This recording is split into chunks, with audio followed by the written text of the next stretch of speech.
Because we spend 99% of our social time on the phone these days, the mainstream media have been looking for ways to remonetize their control over the narrative.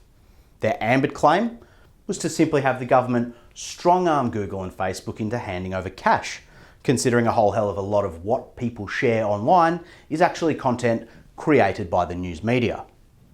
Now, we'll have to wait and see how that one pans out, but so predictably, the tech giants have told this tiny little market of 25 million consumers to shove it. If they're going to have to pay for the content other people are sharing, they'll simply remove Australian news content from their platforms, and I don't blame them. But what would a social media landscape look like in current year without a mainstream media presence? Well, if we take the media behemoths at their word, Facebook and YouTube would be flooded with conspiracy theories that can't possibly all be true about 5G, toxic soil, chemtrails and inbound flights from China at Tullamarine. Because that's exactly how we paint anyone looking for answers outside the mainstream.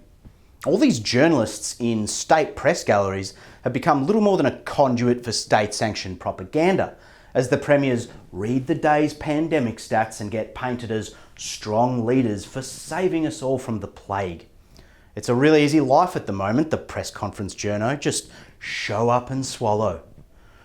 Reporters who work for these same organisations are also regaling us with tales of that one mate of theirs who went conspiracy and fell down a rabbit hole, clearly demarcating the line between the sane and rational, those who read the paper with their juice in the morning, and the fringe, the wackos, those who listen to podcasts while out in the shed at 3 a.m. Now that our wonderful Fourth Estate have fixed these battle lines, it's up to the rest of us to cast everyone we have a political disagreement with out onto that fringe. Do you think the government's overreacted to the pandemic?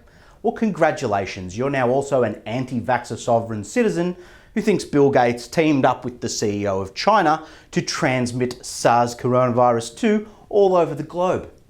Do you take issue with the way the Premier speaks to you like a small child, projecting public blame for quarantine mistakes onto big Victorian families and those few people not following the health directions when their own data shows it's being transmitted almost entirely in workplaces? Well, you've been reassigned. You now work for Rupert, the IPA and the Libs, laying foundation for the right-wing proto-conspiracy. Now, it's true that anyone going against or promoting alternative views to incumbent governments is in a sense dangerous, because in a crisis, a united team is better able to deal with the challenges than dispersed individual actors. Ergo, the cops were well within their rights to treat a Ballarat mother of two as dangerous and have her hauled out of her home in handcuffs for organising a regional protest during Stage 3 restrictions, which were exactly the same restrictions in place during the BLM marches in June. Any attempt to expand the Overton window beyond simply lock down and hide is a real danger if you're a government relying on excessive force to garner compliance. Just like saying Black Lives Matter is dangerous to a government that buries its head in sand while Aboriginal people continue to be incarcerated at rates well beyond the general population. But far beyond the immediate risk of contracting or transmitting a virus, these dangers are something we in the West long ago learnt to live with. The idea that words don't actually hurt people and that good ideas will withstand the tests of time. Now, dangerous words have become analogous with dangerous actions.